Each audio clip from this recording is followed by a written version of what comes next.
Bonjour à tous et bienvenue dans cette nouvelle vidéo support de formation Excel où je vais vous faire découvrir un outil très précieux qui va vous sauver la mise. Il vous est arrivé au moins une fois de perdre des données à raison d'un plantage car Excel ne répond pas.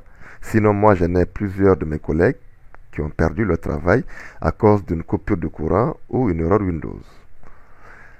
Excel inclut par défaut un utilitaire de sauvegarde, mais la fréquence de cette sauvegarde est assez faible et la restauration d'un fichier après un crash échoue la plupart du temps. D'accord? Aussi parfois, vous modifiez des documents par erreur, par exemple, vous remplacez certaines cellules et vous découvrez alors l'erreur après avoir appuyé sur le bouton enregistrer, ce qui rend quasiment impossible la restauration du fichier. Alors, pour résoudre ces problématiques liées à ces sauvegardes-là, je vais vous faire découvrir, comme je l'ai dit tantôt, un outil très précieux conçu par un gars très généreux qui s'appelle Alessandro.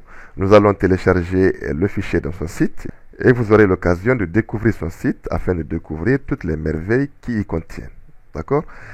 Cet utilitaire permet de sauvegarder automatiquement la feuille de calcul de laquelle vous travaillez et de la restaurer à chaque fois que nécessaire.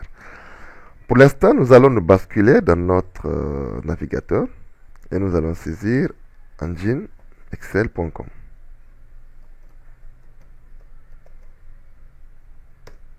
Et là, nous sommes de l'interface du site.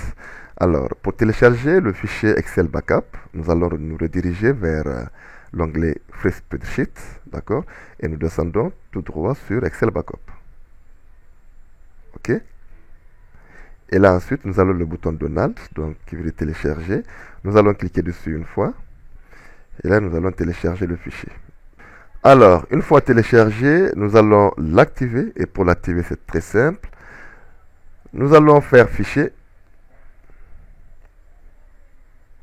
option, complément. Et là, nous allons faire atteindre. OK. Là, le mien est déjà dans la liste des différents add-ins, mais vous, comme c'est la première fois, vous allez faire parcourir et vous allez chercher là où vous avez déposé l'add-in. Donc, moi, c'est sur le bureau, par exemple. Et là, il est là. Donc, alors, vous allez cliquer dessus et vous faites OK. Bon, moi, comme je l'ai déjà, je vais juste le cocher. OK. Et je fais OK. Et vous aurez automatiquement un nouvel onglet qui va apparaître dans votre barre de menu. Alors, cet onglet regroupe trois utilitaires. Nous avons pour le Zoom Chart, nous avons pour le Data Analysis et nous avons pour Excel Back. Pour l'instant, je vais vous montrer comment vous allez travailler avec le seul add-in qui est Excel Backup. OK?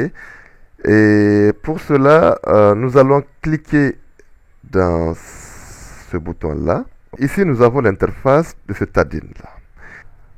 En premier lieu, nous avons le bouton rouge qui est actif. Donc, le backup n'est pas opérationnel. Évidemment, cette option est très importante quand vous avez un fichier volumineux, un fichier très lourd. Pour ne pas ralentir votre travail, vous pouvez désactiver le backup afin de travailler normalement. Mais dans notre cas, nous allons l'activer. Donc, en cliquant sur ce bouton-là, et automatiquement, toutes les options s'active. OK? La première option, nous avons le back folder. Le back folder nous permet quoi? Ça nous permet tout simplement d'aller chercher le chemin dans lequel nous allons sauvegarder notre backup. Donc, je redirige, moi, le mien, c'est sur le bureau. Et là, je pointe le dossier que j'aurais préalablement créé, donc sauvegarde. Je clique sur OK. Et automatiquement, nous avons le chemin dans notre backup folder. OK? Ensuite, là, nous avons la deuxième option qui nous notifie une fois que le dossier aura atteint 100 mégas. Là, on peut changer la taille du dossier, 250, 500, 1000. Bon, je pense que raisonnablement, 50 mégas même aura suffi. Donc, je sélectionne 50 mégas. OK? Ensuite, nous avons les différentes options importantes, le back schedule. Ici, nous avons trois options. La première option, c'est de faire une sauvegarde à chaque enregistrement que nous définissons préalablement. C'est-à-dire ici, nous allons défiler cette liste-là et nous pouvons dire, par exemple, à chaque 2 sauvegardes, donc enregistre-moi une copie. OK? La deuxième option, c'est à chaque minute. Donc, je peux défiler ici et je sélectionne les minutes qui me conviennent. Mais là, moi, personnellement, je décoche cette partie-là.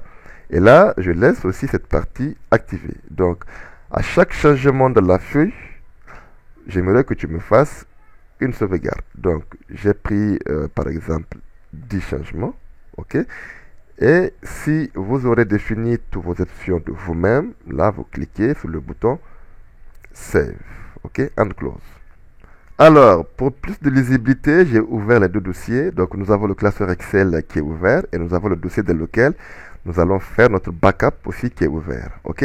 Donc, nous avons défini deux options. Premièrement, nous avons défini l'option deux enregistrements qu'il fasse une sauvegarde. Et la dernière option, nous avons défini à chaque 10 changements dans le classeur Excel qu'il nous fasse une sauvegarde de ce dernier.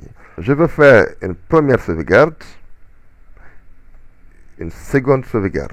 Automatiquement, le classeur Excel est sauvegardé. Alors là, nous allons faire un premier changement, un deuxième changement.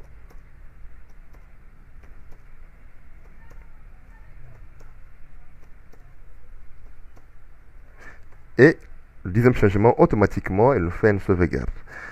Alors, je m'arrête là. J'espère que cet outil-là vous sera utile. Quant à moi, je vous dis à très bientôt dans une prochaine vidéo. Merci et ciao.